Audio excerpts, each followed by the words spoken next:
Welcome back to Truth Serum, where we like to ask, what if there's more than we know?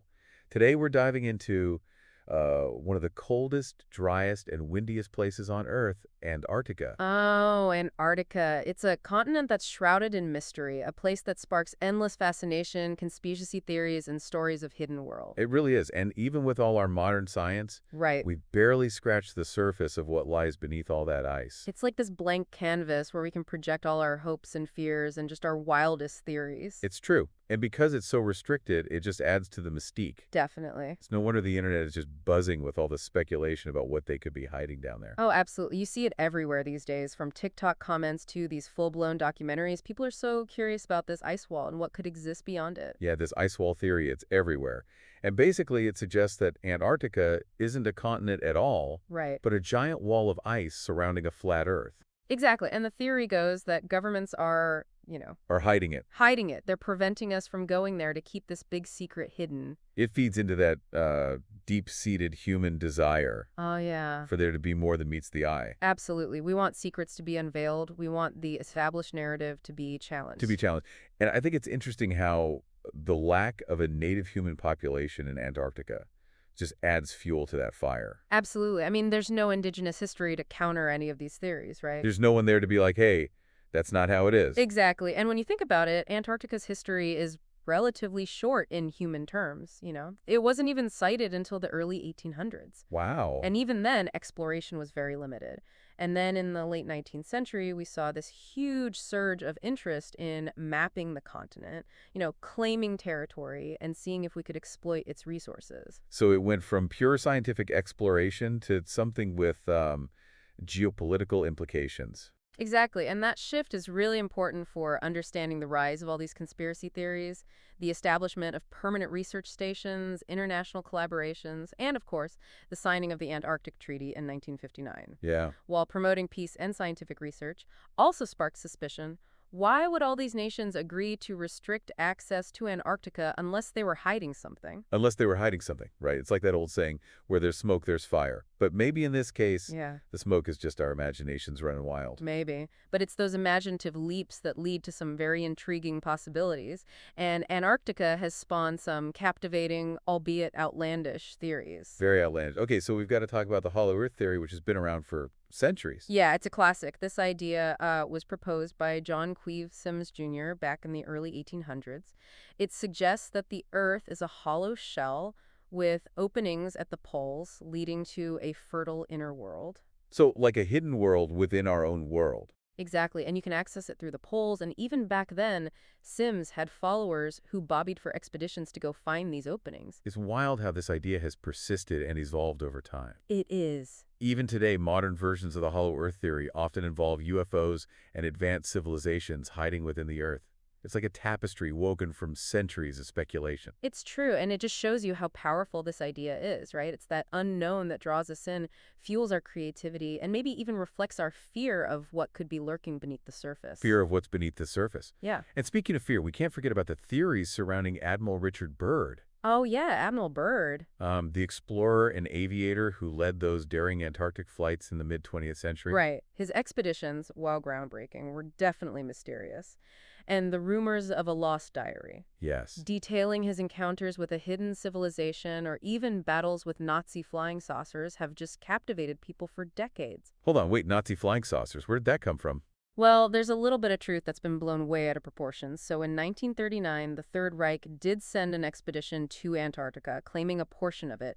They even dropped thousands of iron swastikas from planes while surveying the area. So a historical fact that got twisted into a much more elaborate narrative? Exactly. The idea of secret Nazi bases, advanced technology development, and even Hitler's survival in Antarctica.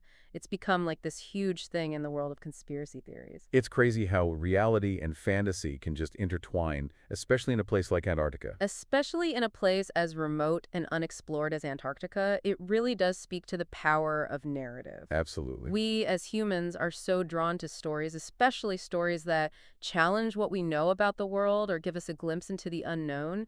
And Antarctica, with its vastness and inaccessibility, Yeah. it just provides the perfect backdrop for these narratives to take root and grow. It's like a Rorschach test. We just project all our anxieties and hopes and beliefs onto this blank canvas of ice and snow. That's a great way to put it. It really is.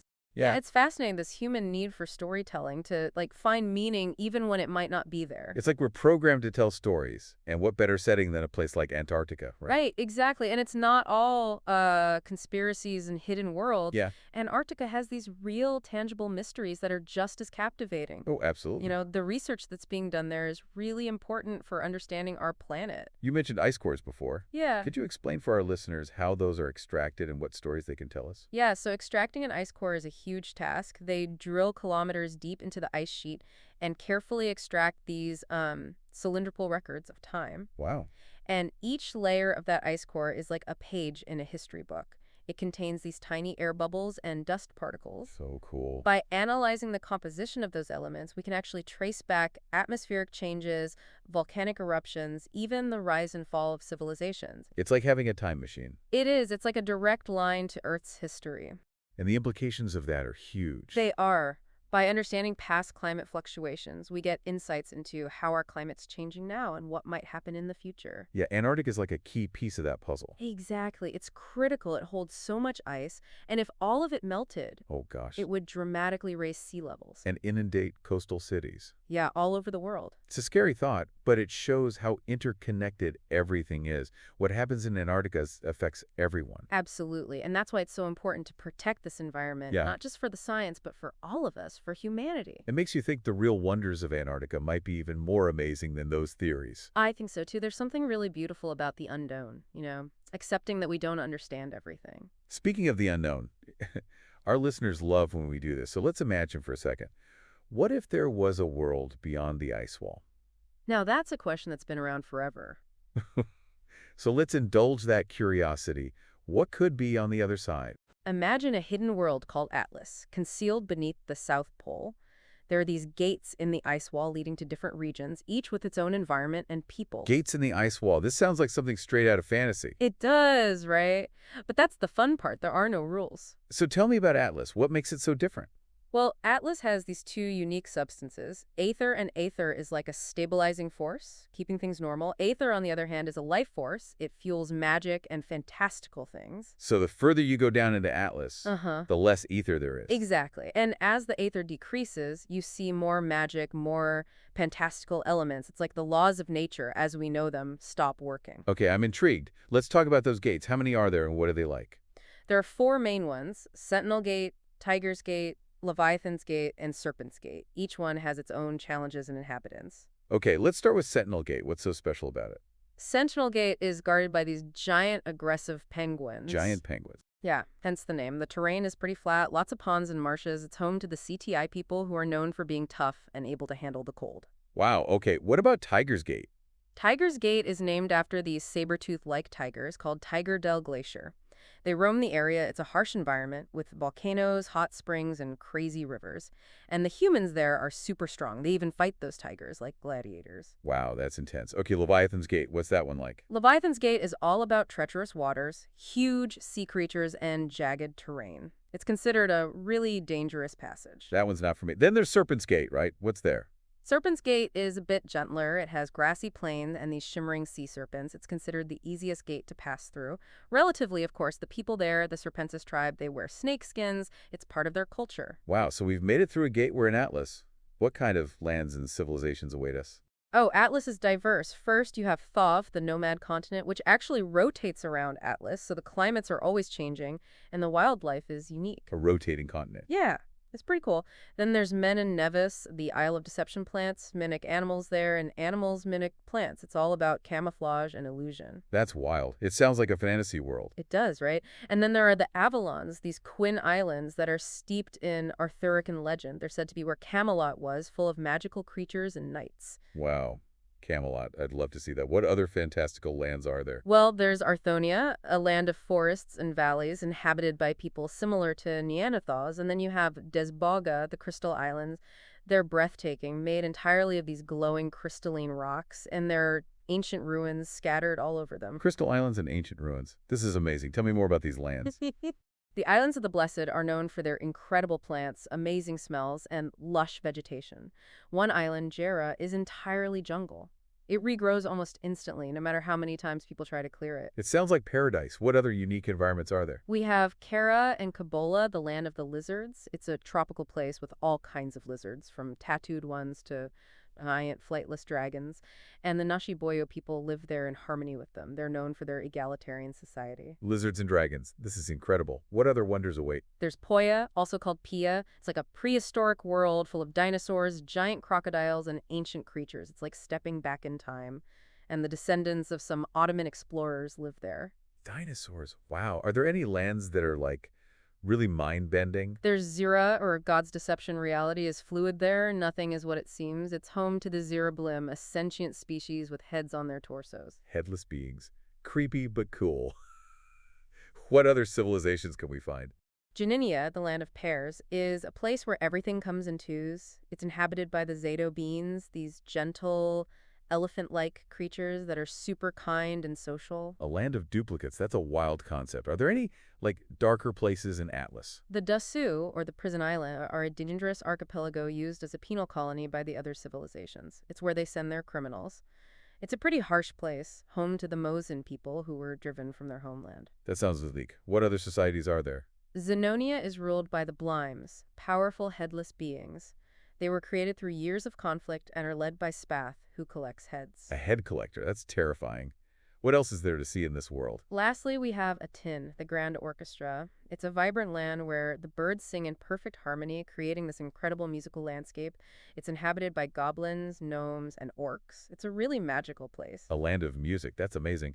And all of these continents and islands are surrounded by oceans, right? Yes, vast oceans filled with giant sea creatures, whirlpools, and all sorts of dangers.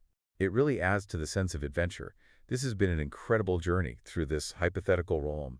It's amazing how much detail and creativity has gone into it. It really is. It just shows our desire to explore, to imagine, to push the boundaries, and to believe in something more. It's like we're all explorers deep down, driven by that thirst for the unknown. Yeah, it's really interesting to all these stories often reflect our worries and hopes back at us. Absolutely. Like you see these themes of the environment, like what happens if society collapses? And people wanting a simpler life, all mixed into these stories. Yeah, it's not just escaping reality. It's like we're using fiction to deal with real stuff. Exactly. And it lets us think about the unknown, the things we don't understand. Yeah, it makes you realize that there could be forces out there, things we just can't grasp yet. It's humbling, but also kind of exciting. It is, and that's why we love these what-if worlds so much. So this deep dive into Antarctica has been a wild ride, from real science to this fantasy world beyond the ice wall. It has been. Any final thoughts for our listeners as we wrap up this episode of Truth Serum? I think the biggest thing is to stay curious, question everything, look at things from different angles, and never stop learning. Whether it's hard science or pure imagination, that search for understanding is what keeps us going. Well said. And hey, maybe there really is a world beyond the ice wall. Maybe. Or maybe the biggest mysteries are right here in front of us. Either way, the journey is what matters. And that's the Truth Serum we're all looking for. To our listeners, keep those theories coming. Let us know what mysteries you want us to explore next time.